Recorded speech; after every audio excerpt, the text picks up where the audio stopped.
Hearsay evidence means na if the person told you something, you have knowledge that is not personal. Ibig sabihin, may nagkwento sa'yo, hindi personal knowledge mo yon.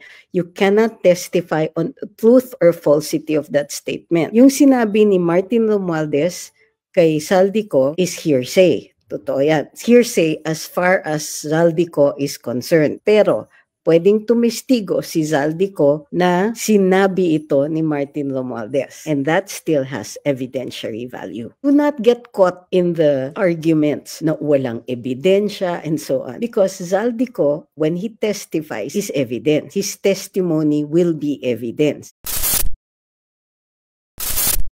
The latest dito kay Zaldico is very interesting. Unang-una, ang ginagawa namin lately is that we will always be posting from now on, basta merong si Saldico, mayroon siyang ilalabas, ita-transcribe namin kasi maikli lang naman Tina-transcribe namin kasi hindi available yung video niya sa lahat ng bansa. At ginagawa talaga nito, I think meron talagang nananadya na hindi siya lalabas sa lahat ng mga bayan all over the world. Since OFWs are all over the world, tina-transcribe na po namin bago i-share or pagka sinishare namin yung post ni Mr. Ko. So let's get started. Ano ang mga sinabi niya? Pinag-usapan niya ang mga SOP collection sa customs.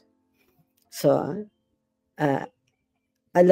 base dun sa sinasabi niya. Now, before we start pala, kasi ang nangyayari dito is maraming nagsasabi na hearsay yan, walang ebidensya, and so on. So let's get this clear. First of all, Zaldico is not in court, and therefore the rules of evidence do not apply to him. Kumbaga, this is for purposes of discussion. Ibig sabihin, diskurso ang punto dito. If hindi sila nag-agree kay Mr. Ko, they can argue back. They can point out the deficiencies in his narration. They can provide a counter argument to that. However, in many instances, nagpo-provide si Mr. Ko ng written or ng documentary. I'm not saying it's evidence yet, no? Ng documentary illustrations ng mga sinasabi niya.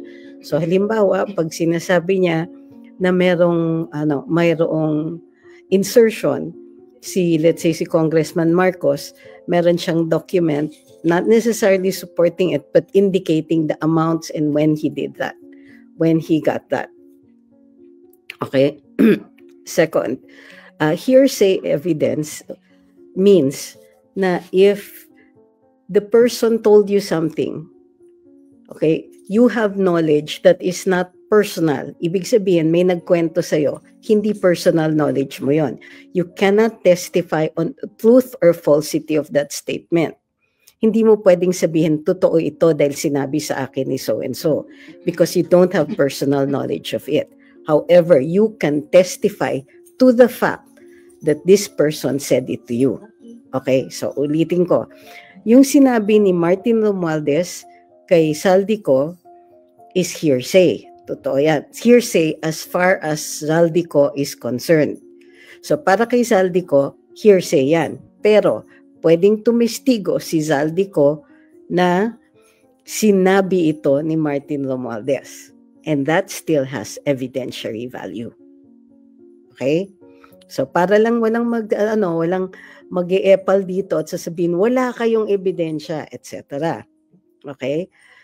Kung tutusin, wala rin naman kasing ebidensya si Congressman Marcos pag sinasagot niya. And finally, do not talk to me about diversion strategies. Bakit? Importante din kasi ito. Regardless of other pending issues, mahalaga ito. Unang-una, this is national interest. Pangalawa, di ba? This pertains to part of national interest. This pertains to wrongdoing by officials in government. And this is a matter of public discourse. So pag hindi natin pinag-uusapan ito, this goes to our duty as citizens to call out our government.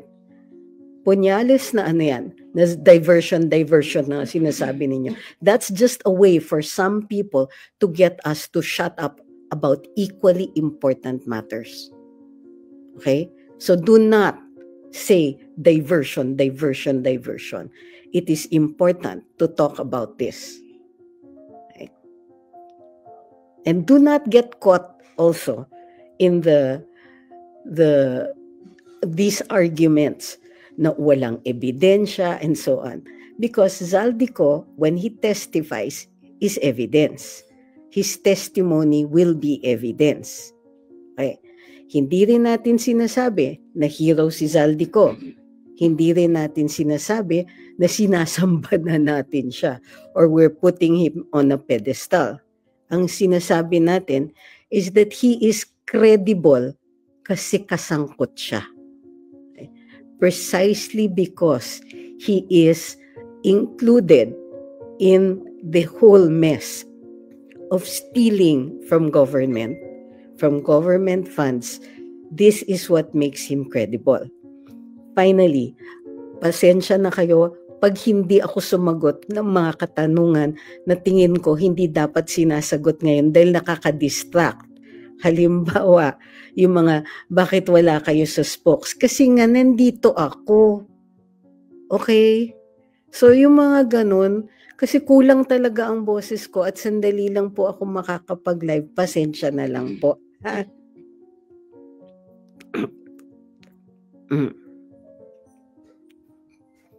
By the way, also, isa sa nahagip namin sa mga kaibigan natin na nasa kabilang kampo na who still retain their pro-Duterte sentiments, pero nagtatrabaho sila doon sa kabilang parlor at hanap buhay ito. Sila po ang nagsabi na bahagi ng comm strategy ng kabila ay siraan si Zaldico. Kung hindi credible si Mr. Ko, hindi na kailangan sagutin yan. Hindi na kailangan siraan siya. Dahil he himself will be burdened by his own past.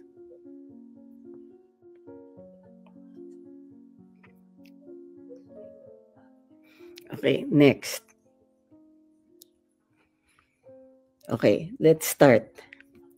According to Zaldico,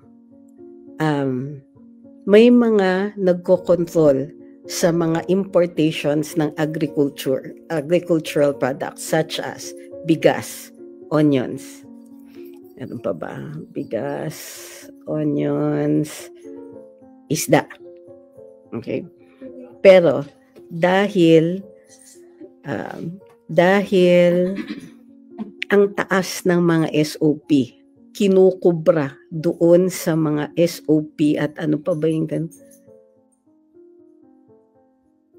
sugar pa pala. Dahil mayroong mga tara o SOP sa customs na kinukuha daw o tina-turn over kay PBBM kay Lisa Marcos through Martin Araneta, tumataas pa rin ang presyo ng pagkain. Okay. In fact, nadulas yata kasi hindi niya pinag-uusapan smuggling, pero sinabi ni Congressman Zaldico dun sa statement niya na pinagalitan si Secretary Chu Laurel ni Speaker Martin Romualdez dahil si Secretary Chu Laurel, in order to stop the congressional hearings sa importation na sa taas ng presyo ng pagkain, nilabas niya yung confidential document na nagsasabing idinidiin si Lisa Marcos sa smuggling ng bigas. Okay? So, ibig sabihin nito, anong ibig sabihin nito for all of us? Kahit may importation ng pagkain, kahit let's say 35% ang tax dun sa ang duties, ang import duties sa bigas. Kahit sabihin pa natin magkano ang import duties ng bigas. mahal pa rin ang benta kahit binababaan nila ang import duties dahil humihingi ng SOP ang supposedly Martin Araneta, supposedly Lisa Marcos, at itine-turn over din yung mga SOP na kinolekta ng customs supposedly to Malacanang. Now, itong information na to ay galing kay Zaldico. Okay? Hindi natin pa sinasabi kung totoo o hindi, pero it makes sense. Okay? Kaya mahal ang bigas. Dahil kahit binabaan nila yung taripa sa bigas, mataas pa rin ang SOP, mataas pa rin ang lagayan, at ilang mga korporasyon lang ang pinapayagan nilang makapasok sa merkado. Meaning walang competition at lahat nagto-turn over ng SOP doon sa sindikato sa Malacanang, so to speak. Okay?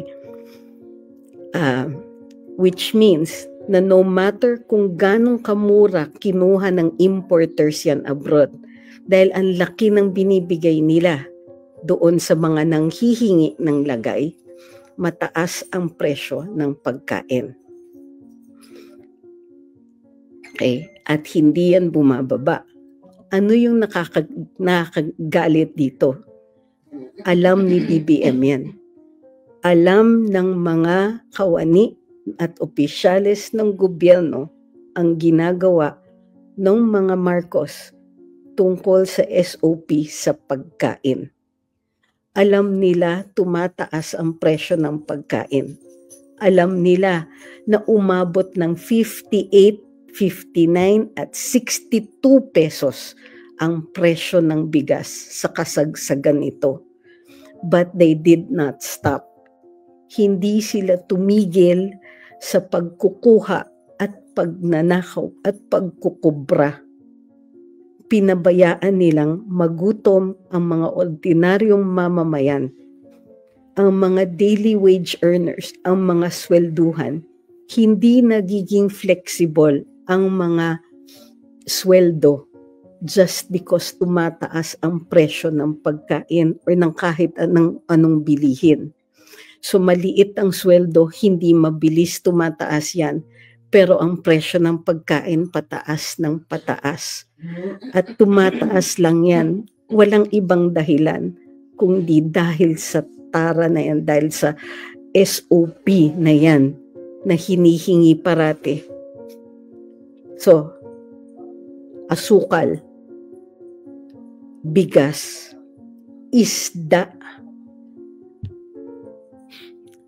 at sibuyas. Ang ibig sabihin nito, they were willing to let people starve para lang magkapera sila.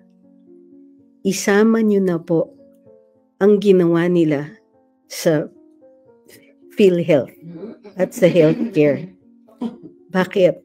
Tignan ninyo ang loan bettors na hindi naman tumigil dito sa PCSO.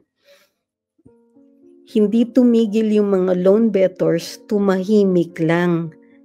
Pero ilan talaga ang perang nilalaan ng PCSO para makabili ng gamot ang mga mahihirap. Doon kasi sila umaasa. Pero alam natin na hindi na malaki. Alam natin na ang haba na naman ng pila sa PGH para sa libre o mura na paggagamot. Pero, anong nangyayari? There is less and less money available for the poor. Ilan kaya ang namatay? Hindi dahil sa kakulangan ng available na teknolohiya o gamot para sa pag-cure ng mga sakit na yon. Imagine nyo, available many diseases, may cure, pero hindi lang ma-afford dahil mahihirap ang mga tao. Imagine nyo lang kung ilan ang hindi na makapasok because in spite of the 4-piece program, hindi na talaga kaya na hindi magtrabaho kahit ang mga bata.